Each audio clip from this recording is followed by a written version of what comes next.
Bismillahirrahmanirrahim.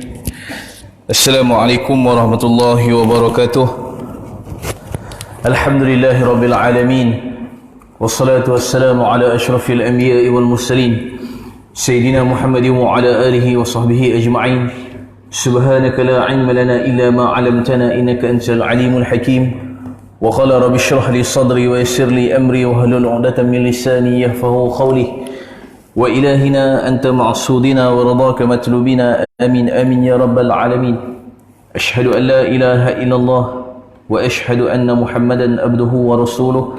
Allahumma salli ala sayyidina Muhammad wa ala ali sayyidina Muhammad.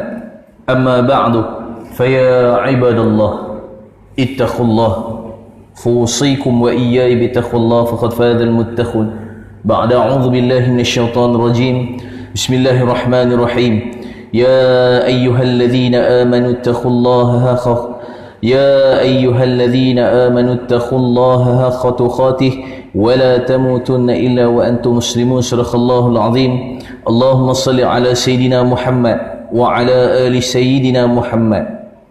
Allahumma inna na'udzubika minal barasi wal jununi wal judhami wa min sayyi'il asqam. Amin ya rabbal alamin. Pertama sekali yang saya hormati lagi saya kasihi pengurusi Masjid Bandar Universiti. Tak dilupakan juga bagi para barisan kekanda-kekanda imam, bilal dan juga siap masjid. Seterusnya juga yang saya hormati lagi saya kasihi pengurusi serta ahli jawatan kuasa Masjid Bandar Universiti.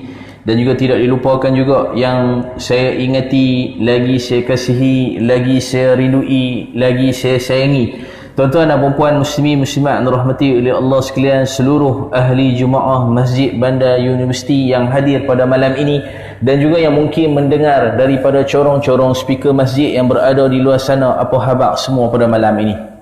Alhamdulillah. Jadi tuan-tuan dan puan muslimin muslimat yang dirahmati oleh Allah sekalian, seperti mana kita sedia maklum, kita sekarang ini berada di dalam perintah kawalan pergerakan yang mana secara tidak langsung kita terikat dengan SOP yang telah ditetapkan oleh Jabatan Agama Islam Negeri Perak Darul Ridwan, yang mana pada malam ini masa yang berbaki kepada kita hanyalah selama 37 minit lebih kurang.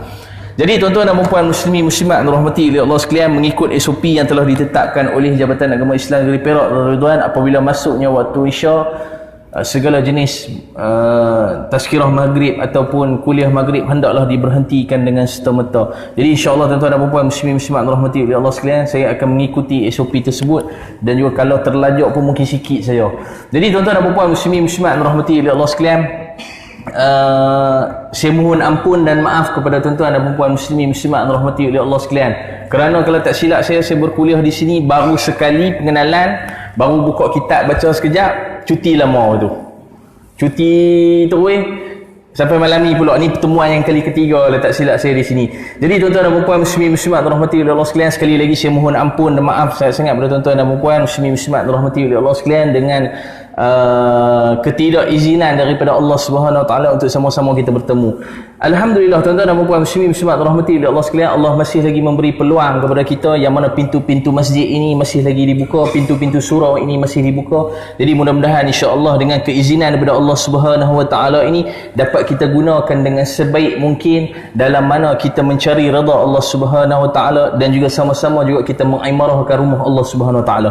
Jadi tuan-tuan dan puan muslimin muslimat dirahmati oleh Allah sekalian, tanpa melengahkan masa lagi, ingin saya mengajak diri saya dan diri tuan-tuan dan puan muslimin muslimat dirahmati oleh Allah sekalian, marilah sama-sama kita mempertingkatkan lagi ketakwaan kita kepada Allah Subhanahu Wa Taala dengan sebenar-benarnya. Seperti mana kita sedia maklum, setiap benda yang bernyawa, setiap benda yang bernafas pasti akan menemui mati, tidak kiralah tua mahupun muda, kaya mahupun miskin, sihat mahupun sakit, hatta diri saya sendiri sekalipun pasti akan menemui mati. Dan juga mudah-mudahan insya-Allah dalam pengakhiran kehidupan kita kelak nanti Allah menjemput kita dalam keadaan kita beriman dan juga bertakwa kepada Allah Subhanahu Wa Taala, dan juga sama-sama juga kita berdoa kepada Allah Subhanahu Wa Taala, mudah-mudahan Allah menutupi segala aib-aib yang telah kita lakukan di atas muka bumi ini.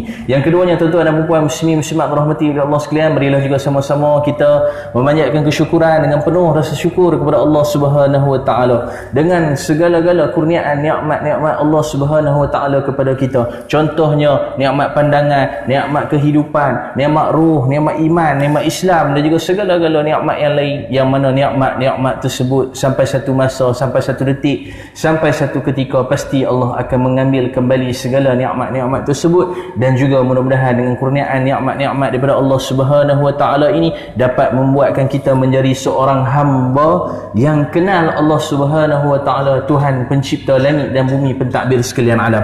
Jadi tuan-tuan dan puan muslimin muslimat dirahmati oleh Allah sekalian, pada malam ini kita akan menyambung kembali satu perkongsian ilmu yang mana ilmu yang telah dilupakan oleh masyarakat kita. Ilmu yang berkaitan bagaimanakah kaedah untuk mengurus ataupun menggunakan harta yang ditinggalkan oleh seseorang yang telah pergi lebih awal daripada kita, yang mana orang tersebut adalah dekat dengan kita. Contohnya pasangan hidup kita, ibu ataupun ayah kita, ataupun anak-anak cucu kita, yang mana kita kenali sebagai ilmu faraid ataupun ilmu yang berkaitan tentang pengurusan harta pusaka. Jadi tuan-tuan dan puan muslimin muslimat dirahmati oleh Allah sekalian, pada sebelum ini kita berhenti pada yang mana disebut sebagai pengenalan ataupun ta'rifan ataupun definisi yang disebut, apa yang disebutkan sebagai ilmu faraid. Yang kita faham tuan-tuan dan puan muslimin muslimat dirahmati oleh Allah sekalian, apabila sebut pasal faraid secara tidak langsung, termasuklah juga diri saya, sampai satu saat, sampai satu detik, sampai satu ketika pasti kita akan ke arah situ, iaitu melibatkan dengan kematian. Apabila terjadinya kematian, maka akan ada pula selepas daripada kematian itu satu perkara yang perlu diselesaikan oleh waris-waris si mati. Semua orang ada sangkut paut dengan faraid ni. Tak kira lah kalau dia kata dia dah buat wasiat ke, dia dah buat hibah ke, dan dia dah buat benda-benda yang lain. Tetapi percayalah tuan-tuan dan puan muslimin muslimat dirahmati oleh Allah sekalian, tidak dapat tidak, ia pasti juga akan termasuk yang disebut sebagai kita ini akan melaksanakan tentang faraid itu sendiri. Yang mana melaksanakan tentang faraid ini, yang sebelum ini kita kongsi dengan secara yang umumnya, kita tidak masuk dengan secara lebih detailnya, yang disebut sebagai al-huquq al-muta'alliqah bit-tariqah. Hak-hak yang wajib diselesaikan oleh waris-waris si mati sebelum membahagikan pusaka. Yang mana secara tidak langsung tuan-tuan dan puan muslimin muslimat dirahmati oleh Allah sekalian, kita kongsi sebelum ini dengan secara umumnya 5 perkara. 4 adalah hak milik orang mati, 1 saja milik orang hidup. Apa dia milik orang hidup? Adalah perkara yang terakhir, iaitu membahagikan pusaka si mati sekiranya masih mempunyai baki. Jadi tuan-tuan dan puan muslimin muslimat dirahmati oleh Allah sekalian, dari segi istilahnya yang mana kita kongsi pada sebelum ini, ilmu faraid ini adalah satu ilmu dengan kaedah-kaedah fiqh ataupun pengiraan, melalui keduanya dapat mengetahui akan dia bahagian harta pusaka bagi setiap ahli waris yang berhak. Perkara ini disebut oleh Syekh Muhammad Khairi dalam kitab karangannya Ilmul Faraid wal Mawaris fil Syariatul Islamiyah wal Qanun As-Suri, pada muka surat halaman yang ke-6, yang mana secara tidak langsung dalam melibatkan ilmu faraid ini, tuan-tuan dan puan muslimin muslimat dirahmati oleh Allah sekalian, satu ilmu daripada 3 ilmu. Satu ilmu menjadi 3. 3 ilmu menjadi 1. Minta maaf tuan. Terbalik. 3 ilmu menjadi 1, iaitu apa yang disebutkan, apa yang terdapat dalam ilmu faraid, iaitu yang pertama ilmu yang disebut sebagai ilmu fatwa, nak mengkelaskan untuk menetapkan apa yang ditinggalkan oleh si mati ini pusaka ataupun tidak. Ilmu yang kedua tuan-tuan dan puan muslimin muslimat dirahmati Allah sekalian, yang kita kongsi pada sebelum ini, iaitu yang disebut sebagai ilmu nasab. Siapa yang terima harta orang mati ni? Siapa yang terima harta orang mati ni? Yang mana kita kongsi sebelum ini tuan-tuan dan puan muslimin muslimat dirahmati oleh Allah sekalian, waris kepada si mati ini yang layak terima pusaka ada seramai 25 orang, 25 pangkat, 25 kategori. Yang mana secara tidak langsung tuan-tuan dan puan muslimin muslimat dirahmati oleh Allah sekalian, yang disebut Daripada 25 orang waris ini, 10 daripada golongan wanita, 15 daripada golongan lelaki. Yang ni yang duk selalu berbalah, yang ni yang selalu duk bergaduh. Pam gitu gini bagai macam-macam. Salah faham, ilmu fatwa pun banyak yang salah faham. Hari ini tuan-tuan dan puan-puan muslimin muslimat rahmati oleh Allah sekalian, saya menerima satu persoalan berkaitan tentang bantuan prihatin rakyat ataupun bantuan sara hidup BHH. Jadi jawapan dia tu tak ada jawapan lagi, perbincangan tak selesai lagi daripada pagi tadi sampai ke malam ni. Tadi sebelum nak datang ni tak selesai lagi. Berbincang dengan beberapa orang yang arif berkenaan tentang pusaka. Yang mana secara tidak langsung isu dia macam mana tuan-tuan? Pertanyaan itu ditanya. Permohonan dibuat pada tahun yang lalu. Permohonan dibuat pada tahun yang lalu. Tahun ni terima tapi dia dah mati tahun lepas. Pusaka ke tak benda tu? Nak menentukan benda tu. Kalau tanya saya peribadi, sebab tu saya jawab kepada si penanya, saya kata tunggu sekejap. Kalau jawapan saya, apa yang saya faham, benda tersebut tidak dianggap sebagai pusaka. Kerana apa? Waris-waris perlu maklum kepada pihak yang berkepentingan, pihak yang bertanggungjawab akan kematian pemohonan tersebut. Pemohon tersebut di atas permohonan tu. Maka secara tidak langsung barulah dikeluarkan khairat kematian dan juga perlu membuat permohonan baru. Pertanyaan kepada saya, kepada si penanya, ada buat pengemas kinian? Tak buat Ustaz, ikut database lama. Kalau ikut database lama, sebelum dikemas kini, secara tidak langsung perkara tersebut tidak dianggap sebagai pusaka. Contoh dia dah kemas kini ni sampai 15 hari bulan 2 ni, pak dikemas kini 16 hari bulan 2 dia mati. Mati. Itu lain pula keadaannya. Jadi secara tidak langsung tuan-tuan dan puan-puan muslimin muslimat rahmati oleh Allah sekalian, nak menentukan bahawasanya perkara itu pusaka ataupun tidak pusaka, ilmu yang pertama yang disebut sebagai ilmu fatwa. Yang kedua, ilmu yang melibatkan ilmu waris, dan juga yang ketiga disebut sebagai ilmu hisab ataupun ilmu pengiraan yang ringkas. Jadi tuan-tuan dan puan-puan muslimin muslimat rahmati oleh Allah sekalian, perkataan faraid ini diambil daripada kalimah bahasa Arab yang mana ia merupakan kata jamak, yakni kata nama yang berbilang, yang menunjukkan tentang banyak daripada perkataan faridah. Yang mana secara tidak langsung tuan-tuan dan puan-puan muslimin muslimat rahmati oleh Allah sekalian, perkataan faridah ini terdapat di dalam Al-Quran pada ayat yang ke-11 dalam surah An-Nisa yang mana berbunyi a'udzubillahi minasyaitonirrajim, bismillahirrahmanirrahim, faridatan minallah, sadaqallahul azim. Yang bermaksud ini adalah ketetapan daripada Allah Subhanahu wa taala. Yang mana nama ilmu faraid ini juga datang daripada ayat ini, yang mana ia juga disebut oleh Syekh Rafi' Yunus Al-Misri dalam kitab karangannya Ilmu Faraid wal Mawaris Madkhal Tahlili pada halaman ataupun pada muka surat yang ke-9, yang mana menunjukkan perkataan faraid juga terdapat dalam hadis Rasulullah sallallahu alaihi wasallam, yang mana hadis itu berbunyi qala Allah ta'ala qala Rasulullah sallallahu alaihi wasallam al-hiqqu faraidu bi ahliha, yang mana bermaksud sabda Rasulullah sallallahu alaihi wasallam, berikan bahagian warisan, yakni bahagian pusaka yang ditentukan kepada pemiliknya. Perkara ini juga disebut oleh Al-Imam Muhammad Ismail dalam kitab Subul As-Salam, yang mana di dalam jilid yang ketiga muka surat yang ke-180 berkenaan tentang perkataan faraid ini dalam Al-Quran, dalam surah An-Nisa ayat yang ke-11, dan juga dalam hadis yang sama-sama kita bacakan tadi, yang mana yang disebut al-hiqqul faraida bi ahliha, berikan bahagian pusaka ini kepada orang yang berhak, kepada orang yang telah ditentukan akan pemilikannya. Jadi secara tidak langsung, manakala pula tuan-tuan dan puan-puan muslimin muslimat merahmati oleh Allah sekalian, faraid ini ataupun faridah ini diambil daripada kata dasar, iaitu fardun. Yang mana makna fardun ini tuan-tuan dan puan muslimin muslimat rahmati oleh Allah sekalian dapat dibahagikan kepada dua, iaitu maknanya dari segi bahasa dan juga maknanya dari segi istilah syarak. Faraid, faridah, fardun.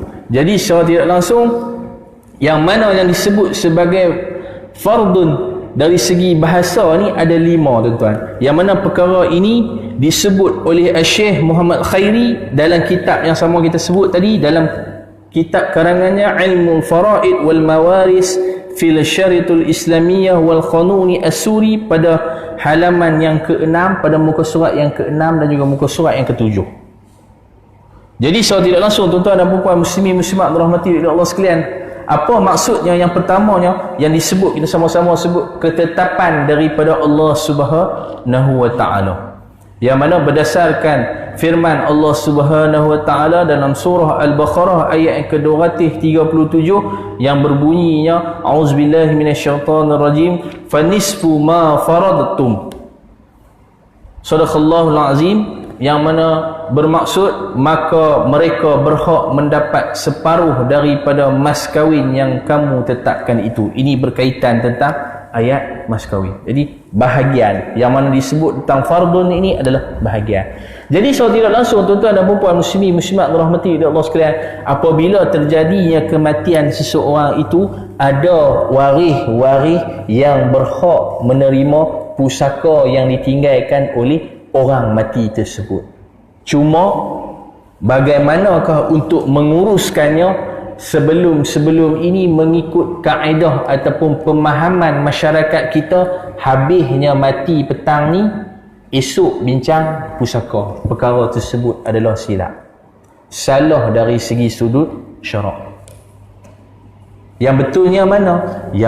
Yang mana kita kongsi pada sebelum ini, yang disebut sebagai al-huquq al-muta'alliqah bit-tariqah, iaitu setelah pengurusan jenazahnya itu selesai. Perkara yang pertama, sekiranya pengurusan jenazah itu tidak disponsor, tidak ditaja oleh anak-anak atau sesiapa sekalipun, maka perlu diambil apa yang dia ada semasa hidup untuk dibuat perbelanjaan pengurusan jenazahnya itu.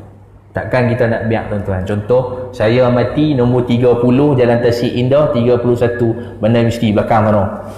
Mati hari ni, malam ni mati, takkan tak ada duit, masjid pun tak mau buat apa semua, takkan nak biar seminggu. Saya ada kereta, ada motor, bini tak ada duit, tak aja. Saya pun dah mati, duit dalam akaun cukup, jenis belanja cukup bulan. Mati hujung bulan, tak ada duit, tak ada gaji lagi kan, tak ada gaji lagi, bini pun tak ada duit. Agak-agak tuan-tuan, kereta bersaka tak? Bersaka. Motor bersaka tak? Bersaka. Kena jual tak motor tu kalau nak urus jenazah? Kena.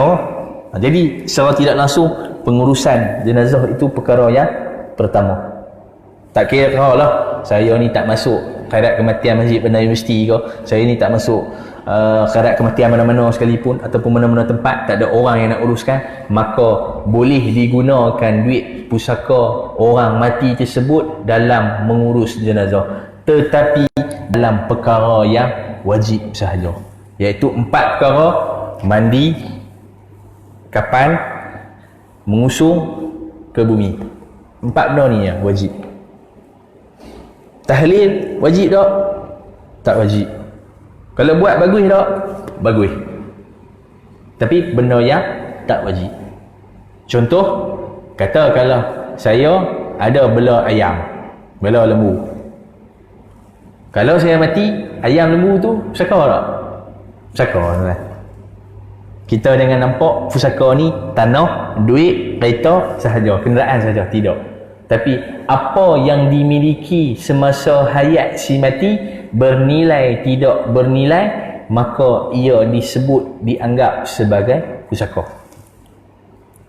Contohnya saya kata tadilah, saya ada lembu ataupun ayam. Malam pertama, isteri saya kata kat anak, suruh sembelih. Sembelih lah, buat ayam masak merah, jamu dekat orang qaryah Masjid Bandar Universiti nak makan. Boleh ke tak boleh? Memang boleh. Tapi Benda tersebut makan apa? Makan pusaka. Siapa makan? Saya makan. Kalau saya duduk-duduk lagi lah, kalau saya pergi ke orang yang buat gitu lah. Siapa makan? Tok Imam, Tok Bilal, Tok Siak, ahli jurukuasa masjid, jemaah masjid. Haram tak? Haram. Berdasarkan pada mana? Yang mana sebelum ni kita berkongsi dalam surah Al-Fajr ayat ke-19 yang berbunyi A'udzubillahi minasyaitanirrajim, Bismillahirrahmanirrahim, wa ta'kuluna turatha aklan lamma. Kita ini suka makan harta pusaka tanpa membezakan halal dan haram berkenaan harta pusaka tersebut. Sebelum ini kita dimomokkan dengan isu kartel, makan kenguru, makan kuda. Yang tu kita jaga tuan, kenguru, kuda semua kita jaga. Tapi pusaka kadang-kadang kalau bukan di sinilah tuan, Mongolia sana, kan? Kadang-kadang dia tak kisah pun pusaka ni, biar.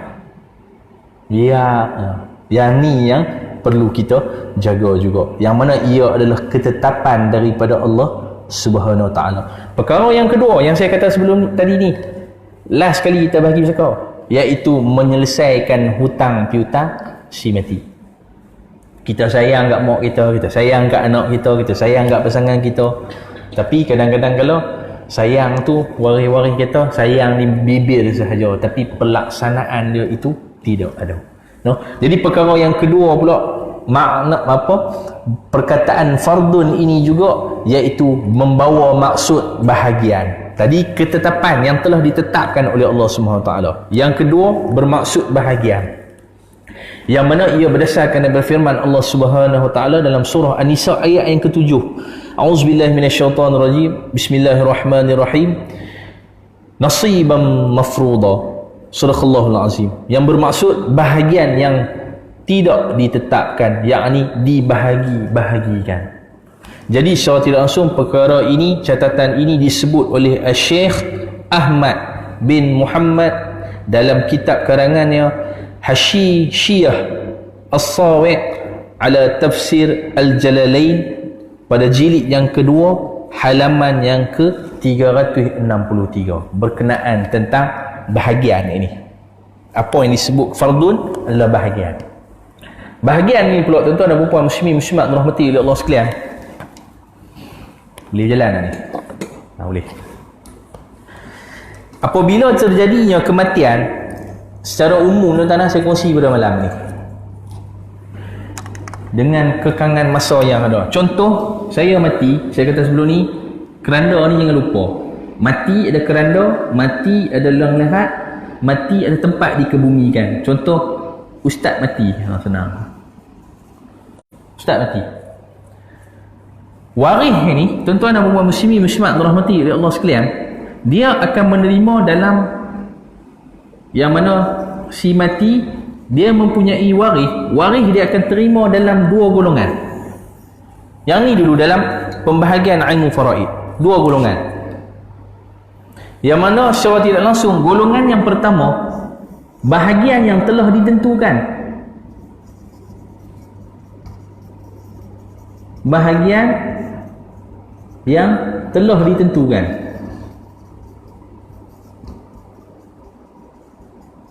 Yang disebut sebagai ashabul furud. Yang mana secara tidak langsung tuan-tuan dan puan muslimin muslimat dirahmati oleh Allah sekalian, ashabul furud ni dia ada 6. Kita duk dengar sebelum ni kepala mayat, panggung mayat, lagi apa lagi, kepala paku, patah kanda, macam-macam benda lah istilah-istilah orang kita. Dia ada 6. Iaitu 6 ni tuan-tuan ingat, nak ingat mudah dia. Mula-mula angka ganjil 2/3, 1/3, 1/6. Paling besar, pertengahan, paling kecil.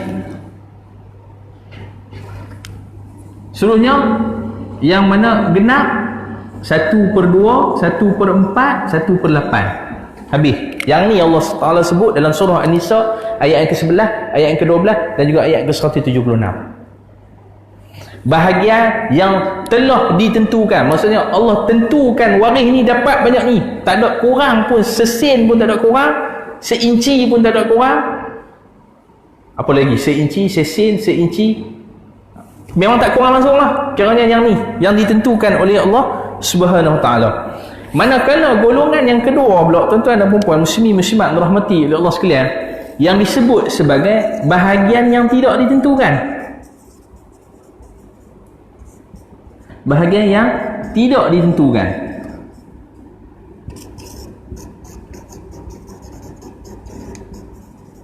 Yang mana secara tidak langsung yang disebut sebagai ahli asabah. Dia menerima baki setelah ditolak bahagian orang tu. Setelah ditolak bahagian orang tu. Jadi secara tidak langsung yang disebut sebagai asabah ni kadang-kadang kalau banyak, kadang-kadang kalau sikit, kadang-kadang kalau ada nama saja, tak ada langsung. Dia tiga keadaan. Tapi yang sana, walaupun ditentukan oleh Allah Subhanahu Taala, dia dapat sikit 1/8 ke 1/6, dia tetap terima. Dia tetap terima. Tuan-tuan nak jelaskan contoh ni, tuan-tuan. Katakanlah secara ringkas, tuan-tuan, Siddiq mati. Siddiq tak ada ni kan. Siddiq mati.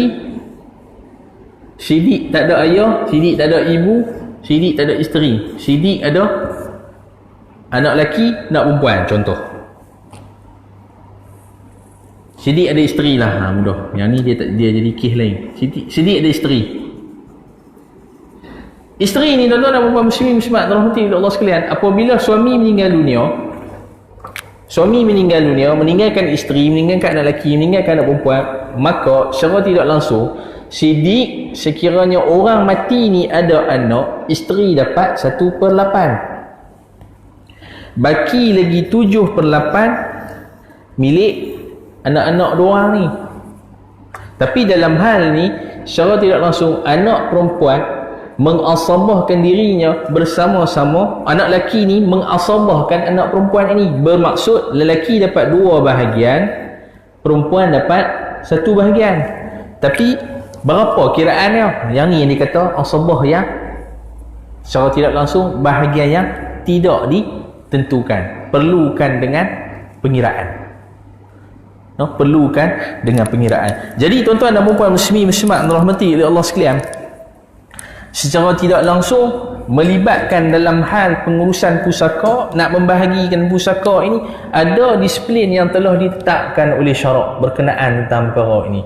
Bukan kata kita main hentam kromo saja, bantai je, langgak saja. Sebab dalam hujung bulan sudah saya ke Pengkalan Hulu 1 hari di sana, berkongsi berkenaan tentang pengurusan harta pusaka dan juga ilmu faraid, mendapat jemputan di Pengkalan Hulu. Jadi secara tidak langsung, tuan-tuan dan puan-puan muslimat dirahmati oleh Allah sekalian, ada satu kes yang mana melibatkan di Felda Lawin Greek.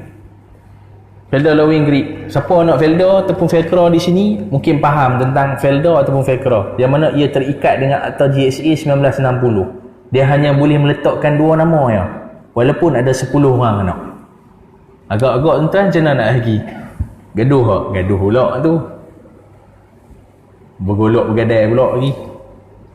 Jadi insya-Allah tuan-tuan dan puan-puan muslimat dirahmati oleh Allah sekalian, berdasarkan kes yang mana yang saya nak kongsi ni, isu dia di sini, apabila anak perempuan kata bahagi sama banyak, anak lelaki tak mau, nak suruh bahagi cara faraid, nak tentukan hak, ataupun nak senang faham ini, nak ikut apa yang Allah suruh ataupun apa yang makhluk suruh. Mestilah kita nak ikut apa yang Allah Subhanahu Taala suruh. Jadi bagaimanakah nak merungkaikan masalah ini? Secara tidak langsung, tuan-tuan dan puan-puan muslimat dirahmati oleh Allah sekalian, nak bagi semua banyak ni boleh tak? Boleh tuan-tuan. Bukan kata tak boleh, boleh. Yang mana ia disebut dalam ilmu faraid pada bab yang terakhir sekali, iaitu disebut sebagai takharuj. Bab takharuj ini ada syarat yang perlu kita penuhi, ada syarat sebelum mana kita nak melaksanakan takharuj ini. Syaratnya salah satunya adalah apa? Memberitahu ataupun waris keseluruhan waris si mati ini tahu akan hak-hak yang dia dapat, berapa banyak dia terima. Maka selepas pada tu terpulanglah nak bahagi macam mana sekalipun. Aku tak mau rumah ke, aku nak tanah saja ke, hang ambil yang aku ambil yang ni ke. Baru timbul perasaan kasih sayang di antara Waris sebab dia tahu dia korbankan hak dia. Bukan kata kita main jalan tentang kromo. Contoh kita nak buat rumah lah tuan-tuan.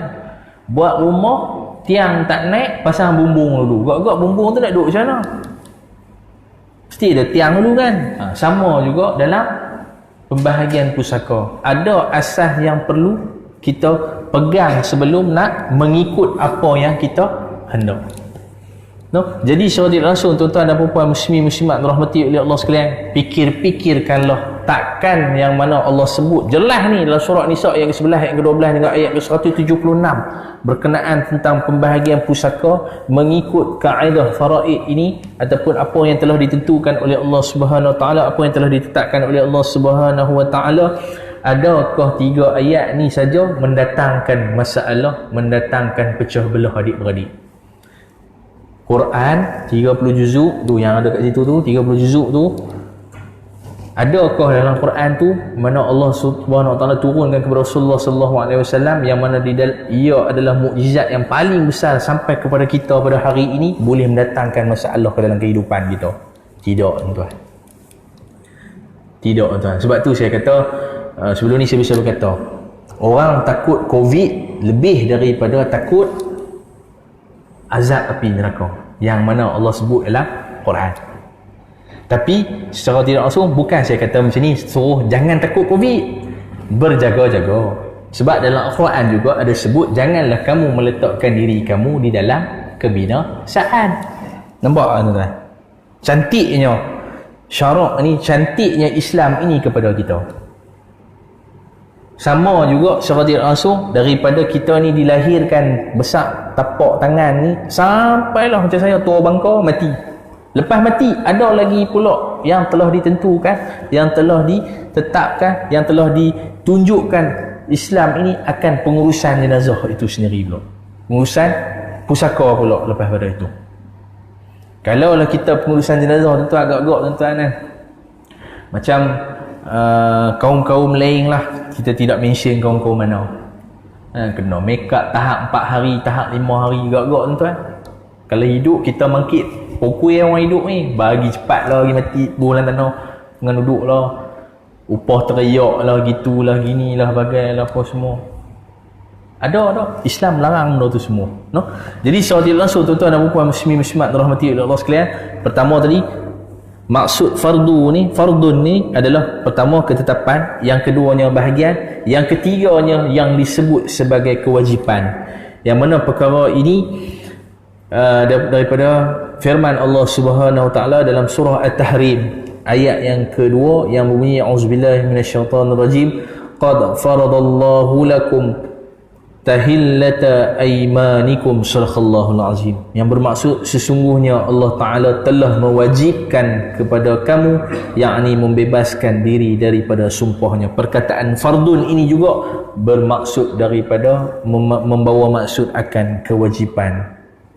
Dan juga perkataan yang maksud yang keempat tadi kita sebut dari segi makna bahasa dan juga syarak, iaitu fardun ini perkara yang keempat yang bermaksud menurunkan, yang mana Allah Subhanahu Wa Taala berfirman dalam surah Al-Qasas ayat ke-87, yang mana perkara ini disebut oleh Syekh Ahmad bin Muhammad dalam kitab Hashishah As-Sawa'i' ala Tafsir Dalalain jilid yang keempat halaman 1549 yang berbunyi auzubillahi minasyaitonirrajim, innalladzi farada 'alaikal qur'ana laradduka illa ma'an sadaqallahul azim, yang bermaksud Allah Taala telah menurunkan Al-Quran kepada kamu Nabi Muhammad kepada Nabi Muhammad sallallahu alaihi wasallam. Sudah tentu yang mana akan menyampaikan ini adalah Nabi Muhammad kepada apa yang mana membawa ke arah keinginan, ke arah agama dan juga cinta kepada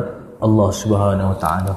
No, ini yang disebutkan sebagai turun. Dan juga yang kelima yang membawa maksud fardun ini juga, perkataan fardun dalam Al-Quran membawa maksud halal, yang mana secara tidak langsung daripada firman Allah Subhanahu Wa Taala dalam surah Al-Ahzab ayat yang ke-38 yang berbunyi, ma kana 'alan nabiyyi min harijin fima faradallahu lahu, yang bermaksud tidaklah ada sebarang keberatan yang ditanggung oleh Nabi, yakni dalam melaksanakan perkara yang dihalalkan Allah baginya. Jadi tuan-tuan dan puan-puan muslimat dirahmati oleh Allah sekalian, yang membawa maksud dalam dari segi sudut bahasa fardun ini, pertamanya adalah ketetapan, yang keduanya adalah bahagian, yang ketiganya adalah kewajipan, yang mana yang keempatnya adalah disebut sebagai menurunkan, dan juga yang kelima membawa maksud halal. Fardun, kata asas daripada faraid. Ini 5 perkara dulu. Jadi sahabat Rasul, tuan-tuan dan puan muslimat dirahmati oleh Allah sekalian, seterusnya yang mana secara tidak langsung fardun dari segi istilah, yang mana bahagian yang ditentukan oleh syarak kepada waris, di mana ilmu ini juga disebut berkenaan tentang faraid ini adalah disebut juga sebagai ilmu mawaris, iaitu ilmu pewarisan, dan juga ilmu at-tariqah. Ilmu at-tariqah iaitu ilmu harta pusaka, yang mana perkataan mawaris merupakan kata jamak, kata nama berbilang daripada perkataan miras, yakni dari segi sudut bahasanya perkataan miras ini mempunyai 2 makna, iaitu yang pertama adalah baqa, kekal, dan juga yang kedua membawa makna perpindahan, yakni yang membawa maksud al-intiqal. Al-intiqal, berpindahnya tentang perkara tersebut daripada orang mati kepada orang hidup. Jadi secara tidak langsung, tuan-tuan dan puan-puan muslimat dirahmati oleh Allah sekalian, berdasarkan dengan perkara yang kita kongsikan pada malam ini, jelaslah bahawasanya terjadinya kematian, apa yang pentingnya adalah jangan lagi kita mudah-mudah nak menggunakan perkara yang ditinggalkan oleh orang mati tersebut. Apa yang perlu, sebelum ini saya berkongsi dengan tuan-tuan dan puan-puan muslimat dirahmati oleh Allah sekalian, kita hebat mengurus fail di rumah, kita hebat mengurus fail di pejabat, kita hebat menguruskan fail ataupun dokumen-dokumen di kedai ataupun di perniagaan kita ataupun yang selain-lainnya. Akan tetapi, pernahkah kita ingat kita nak sediakan satu fail yang mana atas peribadi kita sebelum kematian kita, yang mana di dalam fail tersebut apa perlu ada? Pertama sekali adanya segala jenis dokumen, tak kisahlah geran ke, photostat ke, original ke, aset-aset yang kita ada. Yang keduanya salinan IC bagi waris-waris kita yang kita ada. Yang ketiganya adalah senarai hutang yang kita ada. Dan juga yang keempatnya adanya salinan surat nikah dengan pasangan kita. Yang terakhir, yang kelima, apa yang tak ada? Surat mati kita saja tak ada. Surat mati dalam tu, bawa fail tu terus pergi buat urusan sakar. Sebab orang kita, tuan-tuan dan puan muslimat dirahmati oleh Allah sekalian, kadang-kadang kalau terjadinya kacau bilau, jadinya pergaduhan, jadinya persisihan pendapat di antara waris-waris ini, disebabkan apa? Disebabkan kelewatan mengurus pusaka. Dalam kepala otak kita, tanah masih merah, batu nisan tak pacak lagi, kepuk tak buat lagi, tanah masih basah. Yang tu dalam pemahaman kita. Tapi yang sebenarnya, siapa boleh bagi jaminan? Contoh, saya duduk sini, satgi pukul 10 satgi saya boleh hidup lagi. Ada orang boleh bagi jaminan tak? Saya sendiri pun tak boleh bagi jaminan, tuan. Sebab dalam hal ini, tuan-tuan dan puan muslimat dirahmati oleh Allah sekalian, menjadi adat masyarakat kita, kadang-kadang kalau kita ada reta, geran duduk atas siling, geran duduk bawah tikar, geran duduk bawah guri. Kalau orang sudah panggil guri, tempayan. Duduk sana, duduk sini, duduk sana, duduk sini. Jadi secara tidak langsung, apabila terjadinya kematian, waris-waris ini apa yang patut adalah menghimpunkan terlebih dahulu apa yang dimiliki oleh si mati. Perkara yang bernilai dahulu. Yang bernilai. Lepas tu barulah perkara yang kedua, perkara yang tidak bernilai. Kadang-kadang kalau tuan-tuan dan puan muslimat dirahmati oleh Allah sekalian, dalam hal yang mana melibatkan pusaka ni, dia sentimental value, orang kata. Kan? Satu kes semasa saya berada di Pekalan Hulu tu juga, di apa benda, apa ayat hangat ke apa, saya pun tak tahu lah belah sana lah, kan? Tempat belah sana tu, isu dia Ustaz, dalam rumah pusaka tu barang-barang yang seperti mana pasu, frame apa semua ni, boleh, benda tu boleh ambil tak? Tanpa tanya macam tu, boleh ambil tak? Waris boleh ambil tak benda tu? Kan? Benda tu pusaka ke tak? Kalau ikut milik si mati, milik sempurna, al-malikul tam, bermaksud kepemilikan yang sempurna bagi orang mati ni, maka ia dianggap sebagai pusaka. Tapi boleh tak kalau dia nak ambil buat keluar dengan tu saja? Tak boleh, kena minta izin lah. Itu cara dia. No? Yang mana secara tidak langsung mungkin tuan-tuan dan puan muslimin muslimat rahmati Allah sekalian, sebelum ini orang kata apa, berkongsi, ada tuan guru yang berkongsi berkenaan tentang ilmu tasawuf. Sifat yang baik dalam diri kita ni apa dia? Adanya jujur, adanya amanah, adanya macam-macam semua Allah bagi secara fitrah pada dalam diri manusia. Tapi kita sendiri, kunci ada dekat diri kita sendiri, nak gunakan sifat itu ataupun tidak.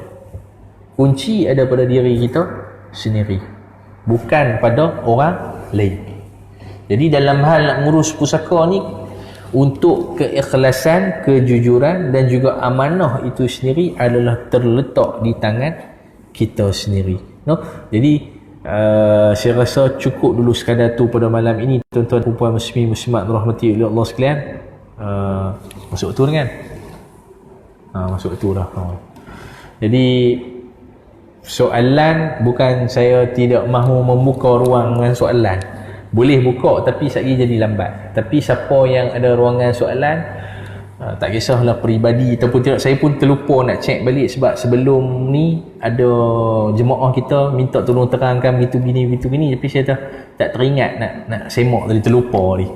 Ada yang daripada jemaah kita, insya-Allah nanti saya semak balik kuliah yang akan datang, saya akan kongsikan perkara pertanyaan daripada jemaah dalam pesanan ringkas WhatsApp nanti. Kalau ada persoalan, bolehlah menghubungi saya di talian yang mana saya tinggalkan sebelum ini. Jadi saya rasa cukup sekadar tu pada malam ini. Bukannya tak nak sambung, kalau saya 2 jam lagi pun boleh, tak ada masalah. Cuma mengikut SOP yang telah ditetapkan oleh Jaib, apabila masuknya waktu Isya hendaklah diberhentikan serta-merta segala jenis kuliah maghrib. Jadi saya rasa cukup sekadar tu pada malam ini. Aqulu qawli hadza wastaghfirullah li wa lakum wa lisa'il muslimin wal muslimat wal mu'minin wal mu'minat fastaghfiruh innahu huwal ghafurur rahim. Yang baik itu datangnya daripada Allah Subhanahu wa taala, yang buruk itu datangnya daripada kelemahan diri saya sendiri. Auzubillahi minasyaitonir rajim. Bismillahirrahmanirrahim. Alhamdulillahi rabbil alamin, hamdan yuafi ni'amahu wa yukafi'u madhidah. Ya rabbana lakal hamdu kama yanbaghi li jalali wajhil karim wa 'azimi sultani. Allahumma salli ala sayyidina Muhammadin wa ala alihi wa sahbihi ajma'in. Allahumma ighfir lana dhunubana ya Allah. Allahumma ighfir lana dhunubana ya Allah. Allahumma ighfir lana dhunubana ya Allah. Wa li walidina warhamhuma kama rabbawna as-saghara wa li jami'il muslimina wal muslimat wal mu'minina wal mu'minat bi rahmatika ya أرحم الراحمين. اللهم فقهنا في الدين وعلمنا بالتأويل وجعلنا من العلماء والصالحين. اللهم إنا نعوذ بك من البراس والجنون والجذام ومن سيء الأسقام. اللهم إن هذا المرض جن من جنودك تصيب به من تشاء وتصرفه عن من تشاء. اللهم فاصرفه عنا وعن بيوتنا وعن أهلنا وأزواجنا وزرارنا وبلادنا وبلاد المسلمين والمسلمات وفزنا مما نخافه ونظر. فأنت خير حافظا يا الله، فأنت خير حافظا يا رحمن، فأنت خير حافظا يا رحيم، وأنت أرحم الراحمين. Ya Allah, ya Tuhan kami, Engkaulah tempat kami meminta ya Allah, Engkaulah tempat kami mengadu ya Allah, Engkaulah tempat kami bergantung harap ya Allah. Penyakit ini adalah tentera di antara tenteramu ya Allah. Engkau palingkanlah penyakit ini kepada sesiapa sahaja yang Engkau kehendakinya ya Allah, dan yang Engkau timpakan kepada sesiapa sahaja yang Engkau kehendakinya ya Allah. Ya Allah, ya Rahman, ya Rahim, selamatkanlah kami ya Allah, selamatkanlah ibu dan bapa kami ya Allah, selamatkanlah pasangan-pasangan kami ya Allah, selamatkanlah anak-anak cucu kami ya Allah, selamatkanlah kaum kerabat kami ya Allah, selamatkanlah jiran tetangga kami ya Allah, selamatkanlah sahabat handai kami ya Allah. Jauhkanlah wabak penyakit ini ya Allah, khususnya bagi seluruh ahli jemaah dan juga ahli qaryah Masjid Bandar Universiti Seri Iskandar ini ya Allah, serta seluruh rakyat Malaysia dan juga dunia. Sejagalah kami dari apa yang kami takuti ini ya Allah. Ya Allah ya Rahman ya Rahim, kurniakanlah kesembuhan dan juga hilangkanlah wabak ini ya Allah, kerana Engkaulah sebaik-baiknya penjaga bagi kami ya Allah, kerana Engkaulah Tuhan yang Maha Penyayang dari semua yang penyayang ya Allah. Rabbana atina fid dunya hasanah wa fil akhirati hasanah wa qina azaban nar. Wa sallallahu ala sayidina Muhammad wa ala alihi wa sahbihi wa sallam. Walhamdulillahi rabbil alamin. Wabillahi taufiq wal hidayah. Assalamualaikum warahmatullahi wabarakatuh.